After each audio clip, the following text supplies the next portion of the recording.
2020 ലോകകപ്പിലെ സൂപ്പർ 8 റൗണ്ടിൽ ഇന്ന് നിർണായക മത്സരമാണ് ഇന്ത്യക്കുള്ളത്. സിംബാബ്വേയാണ് എതിരാളി. ഈ ടൂർണമെന്റിൽ 2 അട്ടിമറികളാണ് സിക്കന്ദർ റാസയും കൂട്ടരും നടത്തിയിരിക്കുന്നത്.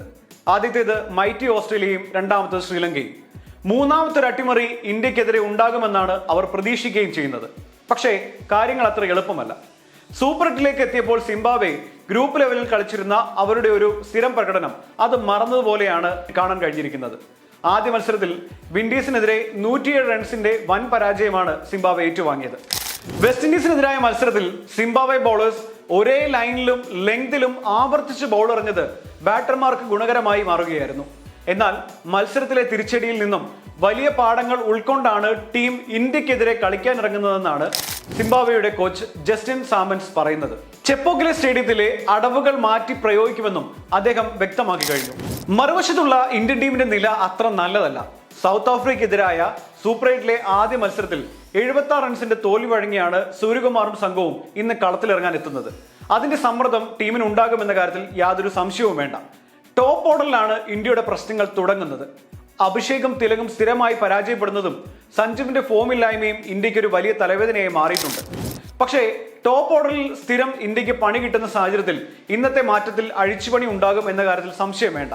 പകരം സഞ്ജുവിനെ കളത്തിലിറക്കാനും ഉള്ള സാധ്യതയും കാണുന്നുണ്ട്. നെറ്റ്സിൽ ഇഷാൻ കിഷനുമായാണ് സഞ്ജു കഴിഞ്ഞ ദിവസം പ്രാക്ടീസ് നടത്തിയത്. അതുകൊണ്ട് തന്നെ ഓപ്പണിംഗിലേക്ക് താരം ഇറങ്ങാനാണ് ഇപ്പോൾ സാധ്യത കൽപ്പിക്കുന്നത്. ചെന്നൈയിലെ പിച്ച് സ്പിന്നേഴ്സിന് അനുകൂലമായതിനാൽ അക്സർ പട്ടേൽ വീണ്ടും ടീമിലേക്ക് മടങ്ങി വരും.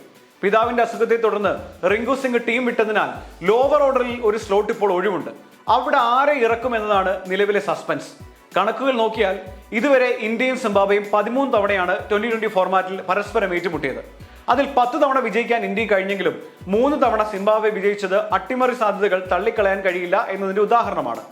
3 വിജയങ്ങളും അവർ നേടിയത് ഹരാരയിലാണ് എന്ന് പറയുമ്പോൾ ഇന്ത്യൻ മണ്ണിലല്ല എന്ന് നമുക്ക് ആശ്വസിക്കാൻ കഴിയും. അന്ന് സിംബാബ്വെ ടീം പരാജയപ്പെടുത്തിയത് ഇന്ത്യയുടെ സൂപ്പർ താരങ്ങളെ തന്നെ ആയിരുന്നു എന്നുകൂടി നമ്മൾ മനസ്സിലാക്കണം.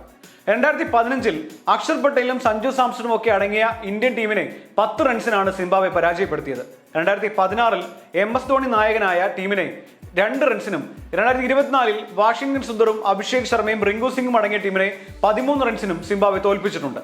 മത്സരം വൻ മാർജിനിൽ ജയിച്ചാൽ മാത്രമേ ഇരു ടീമുകൾക്കും സെമിയിലേക്ക് കടക്കാൻ കഴിയൂ. അതുകൊണ്ട് തുടക്കം മുതൽ ആക്രമിച്ചായിരിക്കും ഇരു ടീമുകളും കളിക്കുക എന്ന കാര്യത്തിൽ സംശയം വേണ്ട. MA ചിദംബരം സ്റ്റേഡിയത്തിൽ വൈകിട്ട് 7:30 മത്സരം ആരംഭിക്കുന്നത്. ചെപ്പോക്കിലെ പിച്ച് പരമ്പരാഗതമായി സ്പിന്നർമാർക്കും സ്ലോ ബോളർമാർക്കും അനുകൂലമാണ്. അതുകൊണ്ട് ഇരു ടീമിലെ സ്പിന്നർമാർക്ക് നിർണായകമായ റോളാണ് ഇന്നുള്ളത്. സ്ക്വയർ ബൗണ്ടറികൾ ചെറുതായതിനാൽ ബാറ്റർമാർക്ക് ബൗണ്ടറി കണ്ടെത്താനും വലിയ രീതിയിൽ സാധിക്കും. അതുകൊണ്ട് ഒരേ സമയം സ്പിൻ ബോളേഴ്സിനും ബാറ്റർമാർക്കും ആനുകൂല്യം ലഭിക്കുന്ന പിച്ചിൽ ആരാകും ആധിപത്യം സ്ഥാപിക്കുക എന്നതാണ് ആരാധകർ നോക്കിയിരിക്കുന്നത്. ഏതായാലും സെമി ഫൈനൽ പ്രതീക്ഷകൾ ഉറപ്പിക്കാനുള്ള പോരാട്ടത്തിൽ ഇന്ത്യക്ക് നിർണായകമായൊരു വിജയം നേടിയേ മതിയാകുള്ളൂ. അതുകൊണ്ടൊരു കിടിലൻ മത്സരം തന്നെ ഇന്ന് ചെന്നൈയിൽ നമുക്ക് പ്രതീക്ഷിക്കാം. What is that strength that brings women together and helps them move forward? Self-help groups. Central Bank of India, under DAY NRLM, provides financial support to self-help groups and through sent Nari Shakti to their members. Central to you since 1911.